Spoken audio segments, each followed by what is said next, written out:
Hello students, good morning. कैसे आप सब? Hope you are enjoying your holidays. और आज से हम स्टार्ट करने जा रहे हैं क्लास 10 मैथमेटिक्स का चैप्टर 1 रियल नंबर्स। इस चैप्टर के अंदर से पेपर में जितने भी तरह के क्वेश्चन पूछे जाते हैं मैं वो सब आपको कवर करवाऊंगा, सारे कंसेप्ट आपको समझा दूंगा। उसके बाद आपको किसी भी क्वेश्चन को सोल्व करने में प्रॉब्लम नहीं आएगी, ठीक है। और आपको अब पता है कि 80 मार्क्स में से 40 मार्क्स के आपके एग्जाम में MCQs आने हैं। तो मैं हर चैप्टर के साथ साथ में MCQ भी आपको कवर करवाता हुआ चलूँगा। और MCQ को फटाफट कैसे एग्ज़ाम में आपको सोल्व करना है बिना कुछ ज़्यादा लिखे, कैलकुलेशन किए, उसका जल्दी हम आंसर कैसे बता सकते हैं, वो सारी टेक्निक मैं आपको बताऊंगा, ठीक है। तो सबसे पहले मैं आपको बताता हूँ रियल नंबर्स के अंदर नंबर सिस्टम के बारे में। नंबर सिस्टम क्या होता है कि एक ये जितने भी टाइप के नंबर होते हैं ना, आपको इनके बारे में पता होना चाहिए, क्योंकि मैथ्स के लगभग हर टॉपिक के अंदर इनका यूज ज़रूर होता है। तो अगर आपको 100% इनकी नॉलेज नहीं होगी तो आप हमेशा कन्फ्यूज रहोगे। लेकिन मैं आपको सारे कंप्लीट नंबर सिस्टम के बारे में आज बता देता हूँ। सबसे पहले नेचुरल नंबर के बारे में सब बच्चों ने पढ़ा होगा। बचपन से जो हम नंबर सीखते हैं वो 1 से स्टार्ट होते हैं, जैसे 1 2 3 4। ये जो 1 से लेकर नंबर स्टार्ट होते हैं इनको हम बोलते हैं नेचुरल नंबर। और ये ख़त्म कहाँ पे होते हैं, इनकी कोई सीमा नहीं होती, कोई एंडिंग नहीं होती। इनफाइनेटली क्या होते हैं, चलते रहते हैं। यानी कि लास्ट नंबर कौन सा होता है नेचुरल नंबर, ये कोई नहीं बता सकता। ये कितने होते हैं नेचुरल नंबर, इनफाइनेट होते हैं, मतलब इनकी कोई काउंटिंग नहीं कर सकता। ऐसे ही होल नंबर होते हैं। होल नंबर के लिए क्या करते हैं हम, नेचुरल नंबर के अंदर अगर आप 0 को और इंक्लूड कर दोगे तो वो किसका सेट बन जाएगा, आपका होल नंबर का सेट बन जाएगा। ऐसे ही ये क्या होएगा, आपका होल नंबर। इंटीजर्स क्या होते हैं, देखो अभी तक जितने हमने नंबर पढ़े हैं उसमें नेगेटिव नंबर नहीं आया। अब आप एक नंबर लाइन बनाओ, यहाँ पे लिखो 0, यहाँ 1 2 3 4 5, ये चलते रहेंगे। इधर माइनस के नंबर आएंगे, -1 -2 -3 -4, और ये चलते रहेंगे। इन सभी नंबर्स को हम क्या बोलते हैं, इंटीजर्स बोलते हैं, ठीक है। 0 भी एक इंटीजर है, 1 भी एक इंटीजर है, -1 भी एक इंटीजर है। इस तरीके से जो ये जितने भी मैंने नंबर लिखे हैं और डैश डैश डाले हैं, ये सारे के सारे क्या है, इंटीजर्स है, ठीक है। फिर आता है रैशनल नंबर। अब ये सबसे इंपॉर्टेंट है, पूरे चैप्टर के अंदर इसका रोल होगा कि रैशनल नंबर क्या होते हैं। देखो रैशनल नंबर वो नंबर होते हैं जिनको हम P/Q की फॉर्म में लिख सकते हैं। P/Q की फॉर्म में लिख सकते हैं। Q यहाँ पे 0 नहीं होना चाहिए, यानी कि डिनोमिनेटर आपका 0 नहीं होना चाहिए। जैसे मान लो मैं एक आपको एग्जांपल देता हूँ, 2/3। 2/3 एक क्या है, रैशनल नंबर है, क्योंकि हम 2/3 को किसकी फॉर्म में लिख सकते हैं, P/Q की फॉर्म में, और डिनोमिनेटर इसका 0 नहीं है। ऐसे ही मान लो -7/3 लिखें, वो भी क्या एक रैशनल नंबर है।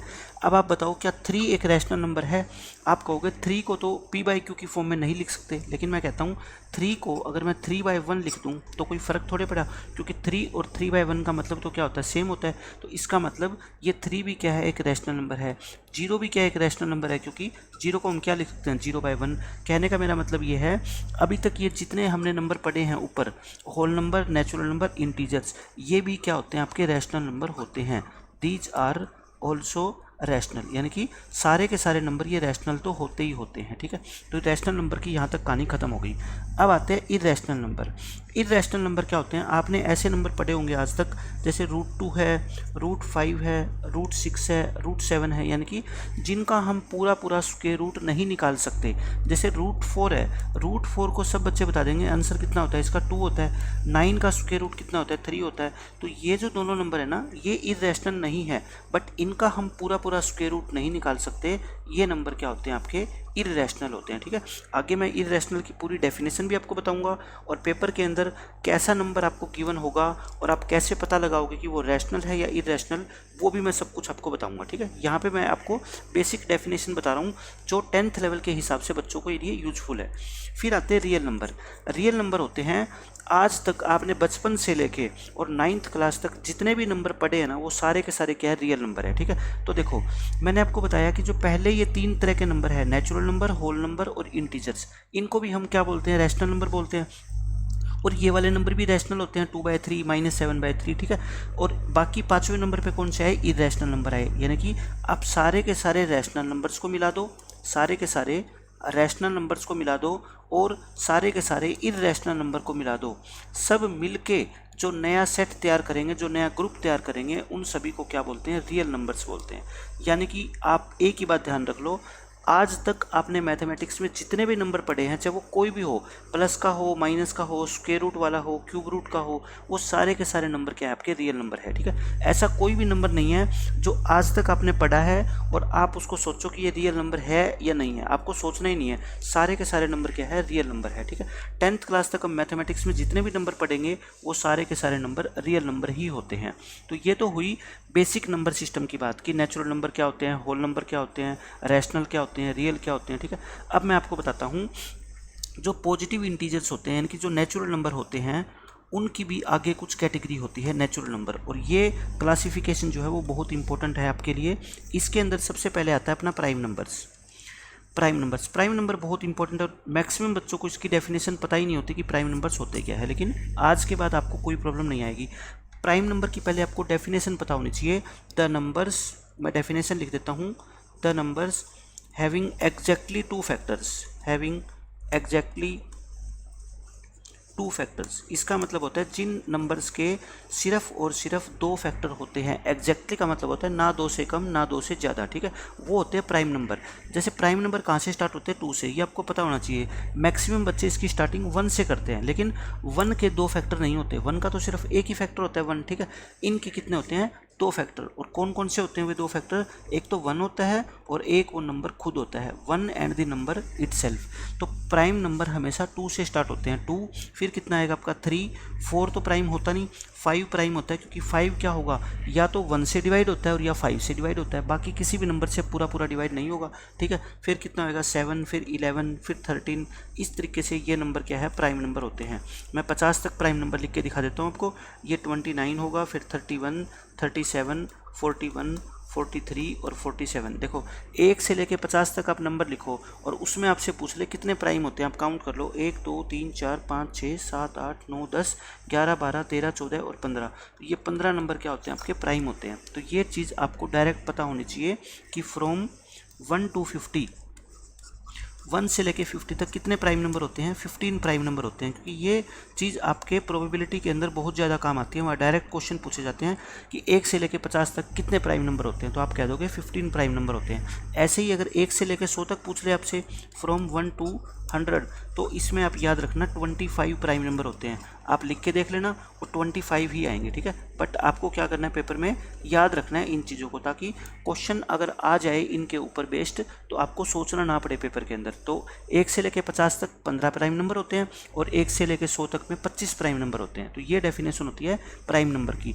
और आपको मैं एक खास बात बता देता हूँ, 2 एक ऐसा नंबर है, देखो इन जितने भी ये प्राइम नंबर है ना, इसमें 2 एक ऐसा नंबर है जो सिर्फ क्या है, इवन है। बाकी जितने भी ये प्राइम नंबर है, देख लो आप सारे के सारे, ये नंबर क्या है, आपके ओड नंबर है। ठीक है, तो हम ये कहते हैं 2 is the only number, 2 is the only number which is even and prime both, even and prime both, जो इवन भी होता है और प्राइम भी होता है। बाकी 2 के अलावा ऐसा कोई नंबर नहीं होता जो इवन भी हो और प्राइम भी हो। यानी कि 2 के अलावा जितने भी प्राइम नंबर होते हैं ना, वो सारे खुद क्या होते हैं, ओड होते हैं। इवन नहीं मिलेगा आपको इस पूरी सीरीज में, आपको इवन नंबर कहीं नहीं मिलेगा जो 2 से डिवाइड होता हो। ठीक है, तो ये सबसे खास बात है, 2 is the only even prime number. इसको ऐसे बोलते हैं, 2 को हम क्या बोलते हैं, इसका 2 का स्पेशल नाम होता है क्या, even prime number.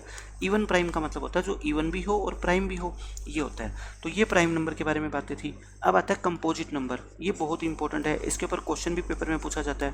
Composite numbers कौन से होते हैं, कंपोजिट नंबर होते हैं जिनके 2 से ज़्यादा फैक्टर होते हैं। देखो प्राइम नंबर कौन से होते हैं, जिनके 2 फैक्टर होते हैं, इनके क्या होते हैं, more than 2 factors, more than 2 factors, 2 से ज़्यादा फैक्टर। और ये स्टार्ट कहाँ से होते हैं, 4 से, क्योंकि देखो 1 तो ना प्राइम होता ना कंपोजिट होता, और 2 से इवन नंबर स्टार्ट हो जाते हैं। 2 और 3 इवन है, तो बाकी कौन सा बच गया, 4 क्या हो जाएगा, कंपोजिट। फिर इनके बीच में जो नंबर बच गए ना, ये प्राइम के बीच में, वो सारे के सारे क्या होते हैं, कंपोजिट होते हैं।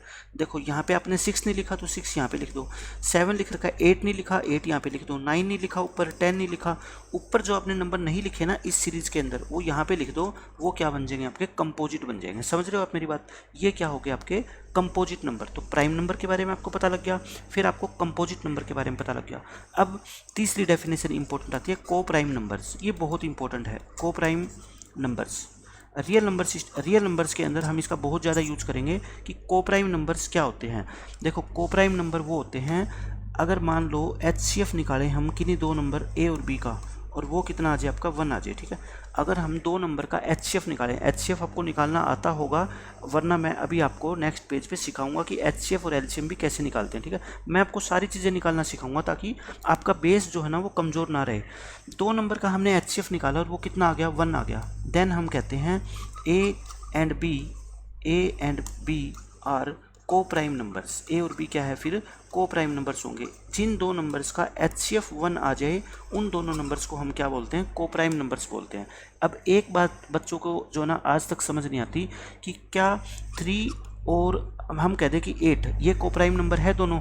बच्चे सोचते हैं कि 8 तो प्राइम नहीं है, तो ये दोनों मिलके को प्राइम का पेयर नहीं बनाएंगे। मैं कहता हूँ को प्राइम नंबर की डेफिनेशन सिर्फ ये होती है कि दो नंबर को हम को प्राइम तभी बोलेंगे जब उनका HCF कितना हो, 1। आप मेरे को बता दो 3 और 8 का जो HCF होता है वो 1 ही तो होता है, यानी कि कोई ऐसा नंबर नहीं है जो 3 को भी डिवाइड करता है और 8 को भी डिवाइड करता है 1 के अलावा। तो HCF क्या है इनका, 1 है, इसलिए ये दोनों क्या है, को प्राइम नंबर्स है।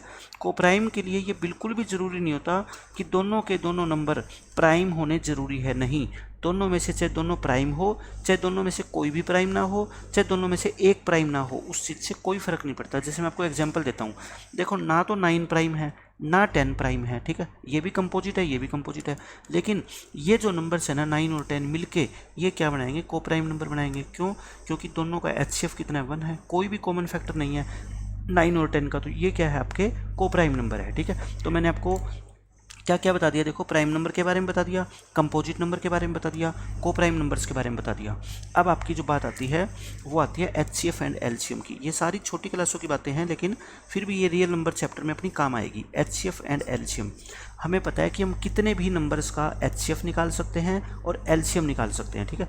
इनसे पहले मैं आपको बता देता हूँ फैक्टर्स एंड मल्टीपल्स के बारे में, फिर हम सीखते हैं HCF LCM निकालना। फैक्टर्स एंड मल्टीपल्स, कि किसी भी नंबर के हम फैक्टर्स कैसे निकालते हैं और मल्टीपल्स कैसे निकालते हैं, इनका मीनिंग क्या होता है, factors and multiples of A number. सबसे पहले मैं आपको फैक्टर के बारे में बताता हूँ। देखो फैक्टर्स क्या होते हैं, जैसे मान लो एक नंबर 12 है, 12 के फैक्टर्स कौन कौन से होंगे। फैक्टर का मतलब ये होता है कि 12 किस किस नंबर से पूरा डिवाइड हो जाएगा, यानी कि कौन कौन से नंबर 12 को डिवाइड करते हैं। मैं कहता हूँ 12 को 1 भी डिवाइड कर देता है, 12 को 2 भी पूरा डिवाइड कर देगा, ठीक है। डिवाइड करने का मतलब जब हम 12 को 2 से डिवाइड करें तो आंसर आएगा 6 और रिमाइंडर क्या आएगा आपका 0, शेष नहीं बचना चाहिए, ठीक है। तब हम बोलते हैं कि 2 12 को क्या करता है, डिवाइड करता है। ऐसे ही आपको पता है 3 भी डिवाइड करेगा इसको, ठीक है, पूरा 4 भी डिवाइड करेगा, 6 भी डिवाइड करेगा और 12 भी डिवाइड करेगा, ठीक है।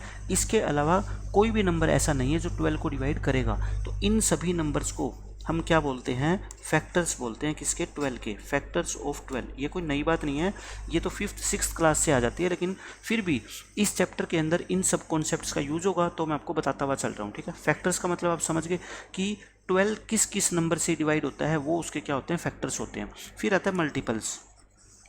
मल्टीपल्स क्या होते हैं, देखो मैं मान लो ये कहूँ आपको कि right first five multiples of 12, multiples of 12। तो इसका मतलब ये होता है, मल्टीपल्स का मतलब ये होता है कि 12 की टेबल में कौन कौन से नंबर आते हैं। 12 1 जा, 12 2 जा, 12 3 जा, 12 4 जा, 12 5 जा, 12 6 जा। इनफाइनेट नंबर है, 12 को मल्टीप्लाई करते रहो किसी भी नंबर से, वो सारे के सारे क्या बनेंगे, 12 के मल्टीपल। यानी कि 12 इंटू 1 कर दो, 12 नंबर आएगा, वो 12 का मल्टीपल होता है। 12 इंटू 2 कर दो, 24, ये भी 12 का मल्टीपल है। 12 इंटू 3 करोगे 36, ये भी 12 का मल्टीपल है। 12 इंटू 4 करोगे 48, 12 इंटू 5 करोगे 60। ये जो नंबर निकल के आए हैं इनको क्या बोलते हैं, हम मल्टीपल्स बोलते हैं, ठीक है। आपको पहले 5 पूछा गया, मैंने पहले 5 बता दिए, लेकिन कितने मल्टीपल्स होते हैं इसके, मल्टीपल्स ऑफ 12 इनफाइनेट होते हैं। आप कितनी भी बार मल्टीप्लाई करते जाओ, जो नए नंबर ये आते जाएंगे यहाँ पे, इनको हम क्या बोलेंगे, 12 के मल्टीपल्स बोलते हैं। लेकिन फैक्टर इनफाइनेट नहीं होते, 12 के फैक्टर सिर्फ यही होते हैं, इसके अलावा नहीं होते। तो फैक्टर्स क्या होते हैं, हमेशा फाइनाइट होते हैं, यानी कि कुछ ही फैक्टर होते हैं, 5 हो सकते हैं, 10 हो सकते हैं, 20 हो सकते हैं, 100 हो सकते हैं, लेकिन उनको हम काउंट कर सकते हैं और ये भी बता सकते हैं कि एक नंबर के कितने फैक्टर होंगे। हालांकि आपके 10th क्लास के सिलेबस में नहीं है, लेकिन फिर भी हम पता कर सकते हैं कि एक नंबर के कितने फैक्टर हो सकते हैं। ठीक है, तो ये कहानी थी फैक्टर्स की और मल्टीपल की। अब मैं आपको बताता हूँ HCF और LCM के बारे में, क्योंकि ये टॉपिक हमारे सिलेबस में है। HCF एंड LCM ऑफ, हम एक बार 2 नंबर्स की बात करते हैं। वैसे हम कितने भी नंबर का निकाल सकते हैं, लेकिन पहले मैं आपको 2 नंबर का HCF और LCM निकालना सिखाता हूँ। देखो HCF का मतलब क्या होता है। HCF की फुल फॉर्म होती है highest common factor, highest common factor, highest common factor, या इसकी दूसरा नाम होता है इसका HCF का क्या, GCD। इसकी फुल फॉर्म होती है ग्रेटेस्ट, हाईएस्ट कह लो या ग्रेटेस्ट कह लो, कॉमन तो कॉमन है ही दोनों में। ठीक है, फैक्टर कह लो या क्या कह लो, डिवाइजर कह लो। आप फैक्टर कहो या डिवाइजर कहो, दोनों का एक ही मतलब होता है। तो पेपर में चाहे HCF यूज हो जाए वर्ड या GCD वर्ड यूज हो जाए, दोनों का एक ही मतलब है। ठीक है, हम निकालते कैसे हैं, जैसे मैं आपको कहूँ कि 12 एंड 18 2 नंबर मैंने आपको दे दिए और इनका आप क्या निकालो, HCF निकालो। देखो HCF का मतलब होता है हाईएस्ट कॉमन फैक्टर, यानी कि 12 के फैक्टर कौन कौन से वो देख लो, 18 के फैक्टर कौन कौन से वो देख लो, दोनों में से जो सबसे बड़ा फैक्टर कॉमन है जो दोनों में है वही आपका क्या कहलाता है, HCF कहलाता है। जैसे 12 के फैक्टर बताओ कौन कौन से हैं, ऐसे कौन से नंबर है जो 12 को डिवाइड करते हैं, 1 होगा, 2 होगा, 3, 4, 6 और 12, यानी कि ये सारे के सारे नंबर 12 को डिवाइड कर देंगे। ऐसे 18 के फैक्टर बताओ आप कितने होते हैं, देखो 1, 18 1 से भी डिवाइड होता है, 2 से होता है, 3 से होता है, फिर 6 से होता है, फिर ये 9 से होता है और फिर ये 18 से होता है। ठीक है, अब इनमें आप क्या देखो, पहले तो कॉमन फैक्टर्स देखो। कॉमन फैक्टर का मतलब जो दोनों में हो। कॉमन फैक्टर्स कौन कौन से बता दो मेरे को, 1 दोनों में है, 2 भी दोनों में है, 3 भी दोनों में है और कौन सा आपका 6 भी दोनों में है। तो यानी कि 1, 2, 3 और 6 ये नंबर क्या है, दोनों के अंदर दोनों के फैक्टर में कॉमन है।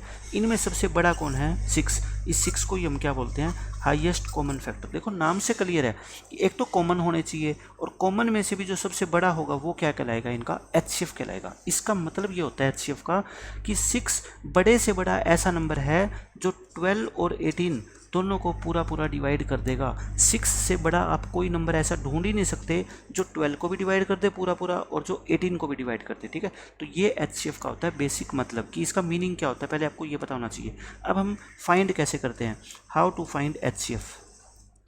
HCF हम फाइंड कैसे करते हैं, देखो इसके 2 तरीके हैं। एक तो होता है प्राइम फैक्टराइजेशन मेथड, ये भी आपके सिलेबस में है, पेपर में पूछा जा सकता है कि प्राइम फैक्टराइजेशन मेथड से HCF निकालो, प्राइम फैक्टराइजेशन मेथड।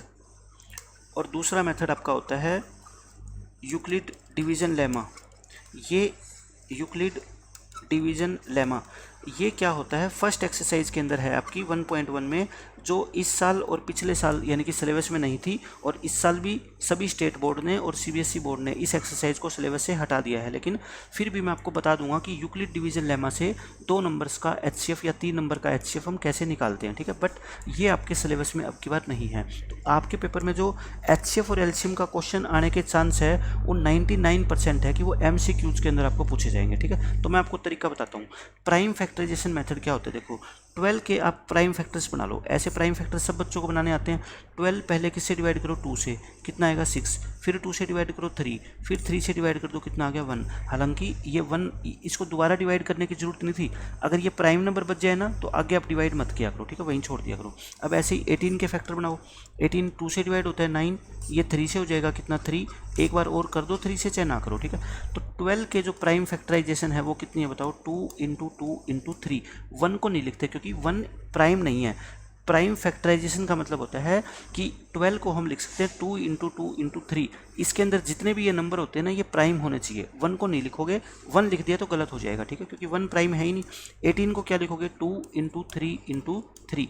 अब इनका आपको निकालना होता है क्या, HCF। HCF का मतलब होता है, आप ये बताओ दोनों में देखो कॉमन कौन कौन से नंबर है। 2 दोनों में है, यहाँ पे 2 लिख दो। इसमें 2 है लेकिन नीचे 2 नहीं है, तो इसका मतलब 2 कॉमन नहीं है, नहीं लिखेंगे। 3 यहाँ पे भी है, 3 यहाँ पे भी है, तो मतलब 3 भी लिख दो। बाकी कोई भी नंबर ऐसा नहीं है जो इसमें भी हो और इसमें भी हो। तो 2 × 3 कितना हो गया 6। तो 6 ही हमारा क्या है, इन दोनों नंबर का HCF है। समझ रहे हो आप मेरी बात, 6 क्या है, इन दोनों नंबर का HCF। और मैंने यहाँ से भी आपको निकाल के दिखाया कितना, 6। तो एक मेथड तो ये है। अगर पेपर के अंदर आपको लिखा आ जाए कि इसकी प्राइम फैक्टराइजेशन मेथड से इन दोनों नंबर का या 3 नंबर का एचसीएफ निकाल के दिखाओ, तब तो आपको ऐसे निकालना है। लेकिन अगर मान लो यही क्वेश्चन आपका आ जाता है किसमें, एमसीक्यू में, तो हम इतना लेंथी थोड़े करेंगे, वो तो हम फिर शॉर्टकट मेथड में आपको बता रहा हूँ। एमसीक्यू में आप क्या करोगे, देखो 12 और 18 लिख दो। छोटी क्लास में ऐसे आपने 2 नंबर्स का एलसीएम निकालना सीखा है, लेकिन मैं आज एचसीएफ भी बताऊँगा कि इस मेथड से एक साथ आप एचसीएफ कैसे निकाल सकते हो। देखो ऐसा नंबर आपको देखना होता है जो 12 और 18 को दोनों को डिवाइड करता हो, दोनों को पक्का डिवाइड करना आना चाहिए, ठीक है। चाहे आप इसको 2 से डिवाइड कर दो, 2 से डिवाइड करोगे 12 को 6 आएगा और ये कितना आएगा 9। फिर ऐसा नंबर देखो जो 6 और 9 दोनों को डिवाइड करता है। अब 2 से डिवाइड नहीं कर सकते हम, क्योंकि 2 से ये तो होता है लेकिन ये नहीं होता। मैं कहता हूँ 3 से डिवाइड होते हैं, ये 2 पे जाएगा और ये 3 पे। अब कोई भी ऐसा नंबर नहीं है जो 2 और 3 दोनों को डिवाइड करता हो, तो बस यहाँ क्वेश्चन छोड़ दो और ये जो नंबर्स होते हैं ना, इनकी मल्टीप्लाई कर दो और यही आपका क्या है, देखो एचसीएफ है। तो मैं ये कह रहा हूँ अगर पेपर में एमसीक्यू आए तो आपको इस मेथड से अलग अलग फैक्टराइजेशन करने की ज़रूरत नहीं है, एक ही डायग्राम बना के ये छोटा सा, और आप दोनों नंबर का एचसीएफ आसानी से बता सकते हो, ठीक है।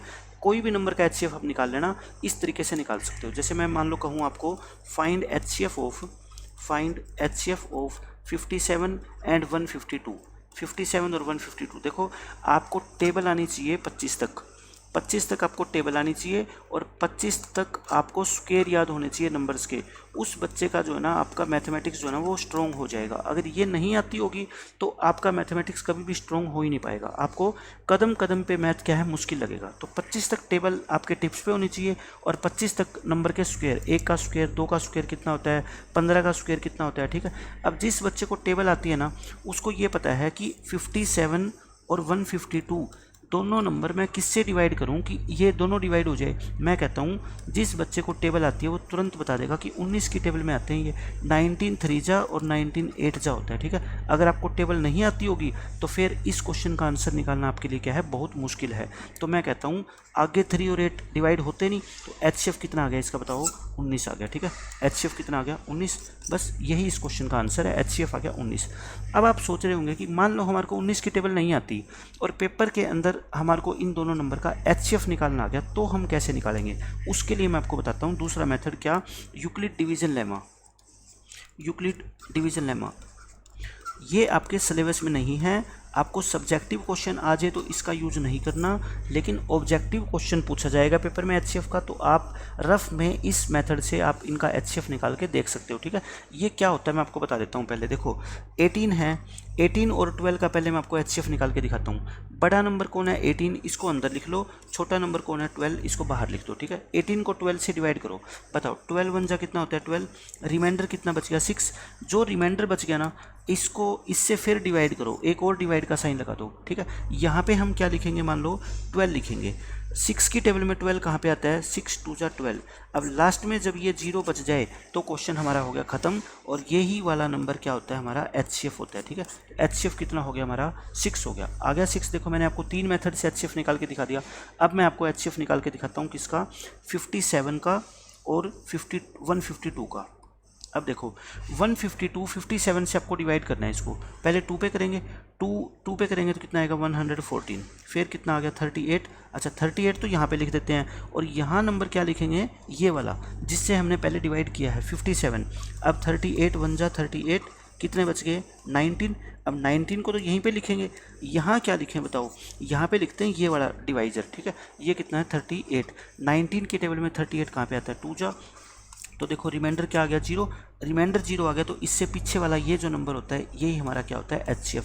तो इसको बोलते हैं यूक्लिड डिवीजन लेमा से हम किन्हीं भी नंबर्स का एचसीएफ निकाल सकते हैं। तो अगर आपको नहीं पता लग रहा कि कौन से नंबर से ये दोनों डिवाइड होंगे तो कोई घबराने की जरूरत नहीं है, आप इस मेथड से भी आप रफ में आंसर निकाल के देख सकते हो, ठीक है। तो मैंने एचसीएफ निकालने के आपको सारे मेथड बता दिए हैं। अब आता है हमारा एलसीएम। 2 नंबर का मैं बता देता हूँ आपको एलसीएम निकालना। एलसीएम हम कैसे निकालते हैं, जैसे 12 और 18 है, मैं इनका एलसीएम आपको इकट्ठा निकाल के दिखा रहा हूँ एक ही बार में, ठीक है।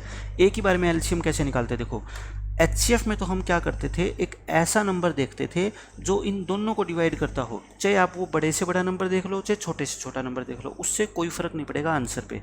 लेकिन एलसीएम में ऐसा ज़रूरी नहीं है। एलसीएम में आप मान लो ये नंबर 2 से डिवाइड होता है और ये नहीं होता, फिर भी यहाँ पे 2 से डिवाइड आप कर सकते हो, लेकिन आपको ध्यान रखना है यहाँ जो भी नंबर लिखोगे ना वो सिर्फ और सिर्फ क्या लिखोगे, आप प्राइम लिखोगे, ठीक है। प्राइम के अलावा कभी सोचना भी मत, अदरवाइज आपका क्वेश्चन गलत हो जाएगा। यहाँ पे मैं 2 से डिवाइड करता हूँ, 12 को 2 से डिवाइड करोगे 6 और 18 को 2 से डिवाइड करोगे कितना आएगा 9। अब देखो, अब ये ज़रूरी नहीं है एलसीएम में कि ऐसा नंबर देखो जो 6 और 9 दोनों को डिवाइड करता हो, नहीं, ऐसा कोई ज़रूरी नहीं है। आप ये दोबारा भी इसको 2 से डिवाइड कर सकते हो। 2 से डिवाइड करोगे, 6 को 2 से डिवाइड करोगे कितना आएगा 3, और जो नंबर 2 से डिवाइड नहीं होता उसको एज इट इज़ लिख देते हैं। समझ रहे हैं आप मेरी बात, मैंने ये लिख दिया। अब मेरे को पता है कौन से नंबर से मैं डिवाइड करूँ, 3 से कर देता हूँ।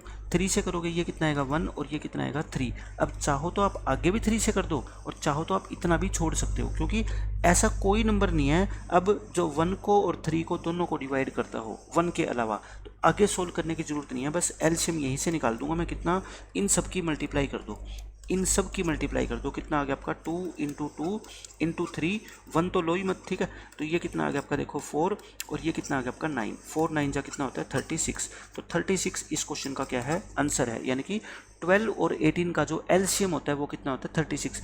एलसीएम की फुल फॉर्म क्या होती है बताओ, lowest common multiple, lowest common multiple. Multiples मैंने आपको बताया था क्या होते हैं, मैं आपको इसको बेसिक मेथड से भी निकाल के दिखाता हूँ इनका एलसीएम। तो बताओ मेरे को, मल्टीपल्स ऑफ 12, हम एलसीएम किस किस का निकालना चाहते हैं, 12 और 18 का। 12 के मल्टीपल कौन से होते हैं, 12 होता है, फिर 12 2 जा, 12 3 जा, 12 4 जा, 12 5 जा, यही होते हैं। फिर हम निकालते हैं मल्टीपल्स ऑफ 18। 18 की टेबल में 18 1 जा, 18 2 जा, 18 3 जा, 18 4 जा, 18 5 जा, ये होते हैं। अब आप देख लो कॉमन, दोनों के अंदर जो मल्टीपल कॉमन है और जो सबसे छोटा है, लोएस्ट का मतलब सबसे छोटा, आप देखो 36 दोनों के अंदर सबसे छोटा कॉमन मल्टीपल है। इसके बाद आपका क्या आएगा, यहाँ पे 72 आएगा, यहाँ पे भी 72, ये भी कॉमन है, लेकिन सबसे छोटा कौन है 36। तो इसी 36 को हम क्या बोलते हैं, एलसीएम बोलते हैं। तो आपको मीनिंग भी पता होना चाहिए कि एलसीएम का मतलब क्या होता है, और आपको निकालना भी आना चाहिए कि एलसीएम हम 2 नंबर का या 3 नंबर का कैसे निकाल सकते हैं, ठीक है। तो ये तो बात थी आपकी एचसीएफ कैसे निकालना है आपको और एलसीएम कैसे निकालना है। तो आई थिंक ये आपको सबको समझ आ गया होगा। अब मैं आपको बहुत इंपॉर्टेंट बात बताने जा रहा हूँ और इसके ऊपर पेपर में आपका 100% क्वेश्चन आएगा। वो कॉन्सेप्ट है आपका relation between HCF and LCM of 2 numbers. 2 number आपको गिवन होंगे और उनका एचसीएफ आप निकालोगे एक बार, उनका एलसीएम निकालोगे और उनके बीच में मैं आपको रिलेशन बताता हूँ कि क्या उनके बीच में एक रिलेशन होता है, क्या रिश्ता होता है। देखो मैं मान लेता हूँ 2 नंबर है मेरे पास, कौन से 12 और 18। मैं बार बार इसका एग्जांपल इसलिए दे रहा हूँ क्योंकि इसका एचसीएफ और एलसीएम अब आपको बार बार निकालने की जरूरत नहीं है, ठीक है। Let 12 and 18 are 2 numbers. अब आप मेरे को बताओ, हमने अभी पिछले पेज पे इसका एचसीएफ निकाला था, एचसीएफ कितना होता है इनका 6, और अभी ऊपर देखो हमने एलसीएम निकाला इनका, वो कितना होता है 36। मैं कहता हूँ आप इनके एचसीएफ की और एलसीएम की मल्टीप्लाई कर दो। आप कहोगे मल्टीप्लाई करनी आती है हमारे को, 6 को 36 से मल्टीप्लाई करोगे कितना आएगा 216। यानी कि आपने इन दोनों नंबर का एक बार तो क्या निकाला एचसीएफ, एक बार निकाला एलसीएम, और एचसीएफ की एलसीएम से मल्टीप्लाई कर दी, कितना आ गया 216।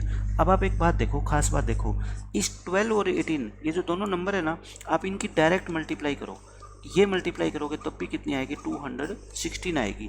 तो मैं आपको ये बताना चाहता हूँ कि मान लो 2 नंबर है, सिर्फ 2 नंबर के लिए ये बात, ठीक है ना, 2 से ना कम ना 2 से ज़्यादा, सिर्फ और सिर्फ जो मैं ये रिलेशन आपको बता रहा हूँ वो सिर्फ 2 नंबर के ऊपर लागू होता है, ठीक है। और आपके 10th क्लास के सिलेबस में सिर्फ 2 नंबर के लिए ही आपसे पेपर में क्वेश्चन पूछा जाएगा, 3 के लिए नहीं आएगा, ठीक है, क्योंकि 3 के ऊपर ये कंसेप्ट लागू नहीं होगा। तो मैं ये कह रहा हूँ इन दोनों नंबर की आप डायरेक्ट मल्टीप्लाई कर दो, या इनका एचसीएफ और एलसीएम निकाल के तब मल्टीप्लाई कर दो, वो मल्टीप्लिकेशन दोनों क्या आएगी आपकी सेम आएगी। जैसे ये 216 और 216, तो कॉन्सेप्ट क्या हुआ, मैं कॉन्सेप्ट लिख देता हूँ, ये सारे के सारे आप अपनी नोटबुक में अलग से नोट कर लिया करो, ताकि जब भी आपका कोई एग्ज़ाम हो, कोई टेस्ट हो, आपका यूटी वगैरह होता है, तो आप इन कॉन्सेप्ट्स को रिवाइज कर सको शॉर्ट तरीके से, ठीक है। तो मैं आपको बताता हूँ अब कॉन्सेप्ट क्या है। लेट कर लो ए और बी कोई भी 2 नंबर है, जैसे वहाँ पे हमने 12 और 18 माने ना, तो 12 और 18 की जगह तो कुछ भी आ सकता है। Let a and b are any 2 numbers, वो कोई भी 2 नंबर हो सकते हैं। देन हमारा क्या होता है, ए और बी की आप डायरेक्ट मल्टीप्लाई कर दो या फिर इनके एचसीएफ और एलसीएम की मल्टीप्लाई कर दो, ये दोनों चीज़ें क्या आती है आपकी, इक्वल आती है। ठीक है, तो ये सबसे इंपॉर्टेंट फॉर्मूला है। इसके ऊपर एक क्वेश्चन तो कम से कम पेपर में आएगा, 100% आएगा, एमसीक्यू में भी आएगा। ठीक है, और एक चांस है 2 नंबर का क्वेश्चन आने के आपके, तो ये बहुत इंपॉर्टेंट चीज़ है। जैसे मैं आपको एक एग्जाम्पल देके समझाता हूँ। देखो एग्जाम्पल आपका ये है, मान लो मैंने कह दिया लेट एलसीएम या फिर एचसीएफ दे दिया मैंने आपको, एचसीएफ ऑफ 26 एंड 169 वो 13 है, find their LCM, find their LCM. इसका मतलब ये है, देखो इसको कैसे पढ़ते हैं हम कि एचसीएफ ऑफ 26 एंड 169, यानी कि 26 और 169 दो नंबर है, उनका एचसीएफ कितना है, 13 है। आप क्या निकालो, उनका एलसीएम निकालो। देखो कोई बच्चा इस फॉर्मूले को नहीं जानता और ये क्वेश्चन एमसीक्यू में आ गया, तो आपको तो इन दोनों नंबर का एलसीएम ही तो निकालना है ना। तो एलसीएम निकालना तो हमारे को आता है इस मेथड से, प्राइम फैक्टराइजेशन मेथड से। क्या आप इन दोनों नंबर का एलसीएम नहीं निकाल सकते? 13 की टेबल में दोनों जाते हैं, 13 से डिवाइड करोगे 13 2 जा और 13 13 जा। अब ये प्राइम नंबर है 2 और ये भी प्राइम है, तो आगे करने की जरूरत ही नहीं है। एलसीएम कितना आ गया बताओ, 13 इंटू 2 इंटू 13, यानी कि 169 इंटू में 2, तो आंसर कितना आ गया आपका, 338। अगर आपको कुछ भी नहीं आता तो ये मेथड तो आपको आता ही है ना। लेकिन अगर पेपर में अगर ये क्वेश्चन आ गया सब्जेक्टिव के अंदर, फिर आप ये मेथड अप्लाई नहीं कर सकते। क्यों? आप कहोगे जब हमने एलसीएम ही निकालना था तो ये एचसीएफ जो इसने 13 गिवन है, इसका क्या यूज हुआ, इसका तो कोई यूज ही नहीं है हमारे लिए। लेकिन ऐसा नहीं है, पेपर के अंदर जो जो कंडीशन आपको गिवन होती है ना, उसका कहीं ना कहीं यूज आपको जरूर करना पड़ेगा, तभी आपको पूरे नंबर मिलेंगे। ठीक है, एलसीएम कैसे निकालोगे, अभी मैंने आपको क्या तरीका बताया ऊपर, ए इंटू बी इक्वल होता है एचसीएफ इंटू एलसीएम। तो आप मेरे को बताओ दो नंबर क्या है, एक 26 है, एक 169 है, इक्वल टू एचसीएफ कितना है इनका, 13। तो मेरे को क्या निकालना है, एलसीएम। आप मेरे को बताओ, ये 13 नीचे आ जाएगा ना, तो एलसीएम क्या बच जाएगा आपका, 26 इंटू 169 डिवाइड बाई 13। 13 की टेबल में ये 2 बार चला जाएगा और 169 को 2 से मल्टीप्लाई करोगे, कितना आएगा आपका, 338। तो मैं आपको यही बताना चाहता हूँ, अगर पेपर में अगर आ गया ये ऑब्जेक्टिव क्वेश्चन, एमसीक्यू में आ गया, तो आपको एलसीएम निकालना है इन दो नंबर का, चाहे आप कैसे भी निकाल देना। लेकिन अगर सब्जेक्टिव आ गया तो फिर आपको इस तरीके से सोल्व करना पड़ेगा। ठीक है, मैं आपको दोनों चीज़ें बताता हुआ चलूँगा कि सब्जेक्टिव का क्या अप्रोच रहनी चाहिए आपकी और ऑब्जेक्टिव की क्या अप्रोच, ताकि ऑब्जेक्टिव में आपका टाइम वेस्ट ना होए और सब्जेक्टिव के अंदर आप उस मेथड से करो कि आपका नंबर कोई ना काट पाए। ठीक है, दोनों ही चीज़ें इंपॉर्टेंट होती है। सब्जेक्टिव में आप ये मेथड चाहे मत लगाओ, लेकिन ऑब्जेक्टिव में ये मेथड मत लगाओ, लेकिन सब्जेक्टिव में आपको यही मेथड ही लगाना पड़ेगा। This is the only method. ठीक है, आप इस प्राइम फैक्टराइजेशन वाले मेथड का यूज नहीं कर सकते, क्योंकि उस केस में फिर इस एचसीएफ जो इसने दे रखा है ना, इसका हम कोई यूज ही नहीं कर पाएंगे, और ऐसा करोगे तो फिर आपके मार्क्स कट जाएंगे। ठीक है, तो ये एक बहुत इंपॉर्टेंट कंसेप्ट है कि दो नंबर की मल्टीप्लाई करो या उनके एचसीएफ एलसीएम की मल्टीप्लाई करो, आंसर क्या आएगा, सेम आएगा। मैं एक और एग्जाम्पल आपको देता हूँ। पेपर में क्वेश्चन ऐसा पूछा जा सकता है, find the product of two numbers, find the product of two numbers whose HCF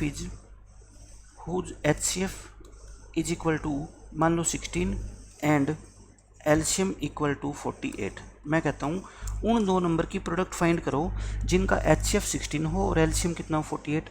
आप कहोगे हमें ये पता है कि दो नंबर की प्रोडक्ट जो ए बी होती है, ए इंटू बी, वो इक्वल होती है उनके HCF और LCM की प्रोडक्ट के, और HCF और LCM तो दोनों हमारे को पता ही है। 16 इंटू 48 कर देना आप, या 48 इंटू क्या करो 16, 16 को 8 से मल्टीप्लाई करोगे 128, 12 16 चौके 64 और 12 कितने होगी 76, तो 768 इन इसका क्या हो जाएगा, आपका आंसर आएगा। देखो आपको दोनों नंबर में से कोई नंबर नहीं दे रखा था और फिर भी हमने उन दोनों नंबर की प्रोडक्ट निकाल दी। क्यों? क्योंकि हमें ये रिलेशन पता है। ठीक है, एक तो HCF और LCM का सबसे इंपॉर्टेंट रिलेशन ये है, ये फॉर्मूला आपको ये हमेशा ध्यान रखना है। दूसरा इसमें क्या तरीका होता है, देखो प्रॉपर्टीज़ में बता देता हूँ आपको। HCF और LCM की जो सबसे इंपॉर्टेंट प्रॉपर्टी है, property of HCF and LCM। अब मैं आपको ये बताता हूँ, इसके ऊपर भी पेपर के अंदर MCQ में आपसे क्वेश्चन पूछा जाएगा। देखो ये होता है HCF is always a factor of LCM, factor of LCM, या आप ये कह लो कि LCM is always a multiple of HCF। एक ही बात होती है। देखो फैक्टर और मल्टीपल मैंने अभी आपको समझाए थे कि क्या होते हैं। फैक्टर्स मान लो मैं निकालना चाहता हूँ किसके, 10 के फैक्टर, यानी कि कौन कौन से नंबर 10 को डिवाइड करते हैं, 1 करता है, 2 करता है, 5 करते हैं और 10 करते हैं। और अगर मैं मल्टीपल निकालना चाहूँ 10 के, मल्टीपल्स ऑफ 10 वो क्या होंगे, 10, 20, 30, 40, 50 ये होते हैं। तो मैं आपको ये बताना चाहता हूँ कि अगर आप ये कहो कि 2 इज ए, हम ये कह सकते हैं क्या, 2 इज ए फैक्टर ऑफ 10, यानी कि 2 जो है वो 10 का फैक्टर है। या मैं इसको अगर उल्टा लिखना चाहूँ ना, 2 की जगह 10 लिख दूँ और 10 की जगह क्या लिख दूँ, 2। फिर मैं क्या कहूँगा, 10 is a multiple of 2, multiple of 2। तो फैक्टर और मल्टीपल को इस तरीके से आप इंटरचेंज भी कर सकते हो, ठीक है। फैक्टर की जगह मल्टीपल लिख दो, मल्टीपल की जगह फैक्टर, और इन दोनों नंबर को इंटरचेंज कर दो, 2 की जगह 10 और 10 की जगह क्या लिख दो, 2, ठीक है। तो आपको मतलब पता होना चाहिए। तो मैं इस क्वेश्चन से, इस कंसेप्ट से ये बताना चाहता हूँ आपको, जैसे मान लो आपको कोई पेपर में ये कह दे कि 2 नंबर का HCF जो है ना वो 6 है, 2 नंबर का HCF कितना है, 6 है। तो विच ऑफ द फॉलोइंग, मैं क्वेश्चन पूछता हूँ आपसे, अभी आपको चीज़ समझ आ जाएगी। Which of the following can not be their LCM, can not be their LCM, यानी कि 2 नंबर है उनका HCF कितना है, 6 है। तो मैंने आपको 4 ऑप्शन दे दिए और मैं पूछ रहा हूँ उन दोनों नंबर का एलसीएम इनमें से क्या नहीं हो सकता, ठीक है। 12 है, 120 है और मान लो 132 है, आपका 132 है और 48 है। ये आपको ऑप्शन दे दिए और कहेगा कौन सा ऑप्शन सही है बताओ चारों में से। मैंने अभी आपको क्या बताया, जो एलसीएम होगा ना वो इस HCF का कोई ना कोई मल्टीपल होगा, मतलब कि वो 6 से पक्का डिवाइड होगा। एलसीएम जो है वो HCF से हमेशा डिवाइड होता है। शॉर्ट फॉर्म में लिख लो, एलसीएम हमेशा HCF से डिवाइड होगा, ये सिंपल लैंग्वेज है, ठीक है। एलसीएम हमेशा ही HCF से डिवाइड होगा। तो आप कहोगे ऐसा नंबर देख लो जो 6 से डिवाइड नहीं होता। 12 तो 6 से डिवाइड होता है, 120 भी 6 से डिवाइड होता है, ये भी 6 से डिवाइड होता है, ठीक है। मैं ये गलत लिख गया यहाँ पे, 6 2 जा, इसकी जगह क्या कर लो, 4 कर लो, 134 कर लो। अच्छा 134 है, 134 6 से डिवाइड नहीं होता, यानी कि इन दोनों नंबर का एलसीएम 134 हो ही नहीं सकता। बाकी 12 भी हो सकता है 120 भी आ जाए, हो सकता है ये 48 भी आए, लेकिन 134 कभी भी नहीं हो सकता, क्योंकि 134 6 की टेबल में नहीं आता, ठीक है। क्योंकि 6 2 जा क्या होता है 12, कितना बचेगा 1 और 14 बच गया, और फिर वो 6 से पूरा डिवाइड होएगा नहीं, रिमाइंडर बचेगा 2। तो यानी कि मैं यही आपको समझाना चाहता हूँ कि इसकी प्रॉपर्टी सबसे इंपॉर्टेंट है ये, ठीक है, कि एलसीएम जो होता है ना वो HCF से हमेशा ही डिवाइड होगा, हमेशा पक्का डिवाइड होएगा, ठीक है। ऐसे ही मैं क्वेश्चन आपसे ये पूछ लूँ कि 2 नंबर का जो एलसीएम है ना वो कितना है, 1200 है। Then which of the following can not be their LCM, can not be their sorry HCF, can not be their HCF, यानी कि एलसीएम आपको दे रखा है और मैं पूछ रहा हूँ इन 4 ऑप्शन में जो मैंने आपको नंबर दिए हैं उनमें से कौन सा HCF नहीं हो सकता, 300, 400, 600, 800। अब आप बताओगे कि इन चारों में से HCF कौन सा नहीं हो सकता। मैं ये कहता हूँ कि जो भी HCF है ना वो एलसीएम को पक्का डिवाइड करेगा, यानी कि देखो 300 क्या 1200 को डिवाइड करता है क्या, यानी कि 1200 को अगर मैं 300 से डिवाइड करूँ तो क्या रिमाइंडर 0 बचेगा क्या, यानी कि पूरा डिवाइड हो गया, कोशेंट कितना आ गया 4। ऐसे ही 1200 को अगर 400 से डिवाइड करोगे तब भी हो जाएगा, 600 से करोगे तब भी होएगा, लेकिन 800 से करके देखो, 1200 को 800 से करोगे ना तो 3/2 आएगा। तो यानी कि पूरा डिवाइड नहीं हुआ। पूरा डिवाइड होने का मतलब होता है जो आंसर आपका आएगा वो क्या होना चाहिए, एक इंटीजर आना चाहिए। ये तो इंटीजर नहीं है, तो इसका मतलब ये इनका HCF नहीं हो सकता। तो करेक्ट ऑप्शन क्या है आपका, डी है, ठीक है। तो इसके ऊपर बेस्ड ऑब्जेक्टिव क्वेश्चन हमेशा पूछे जाते हैं, चाहे कोई भी आपका स्टेट बोर्ड का एग्जाम हो, चाहे CBSE का एग्जाम हो, ICSE का एग्जाम हो।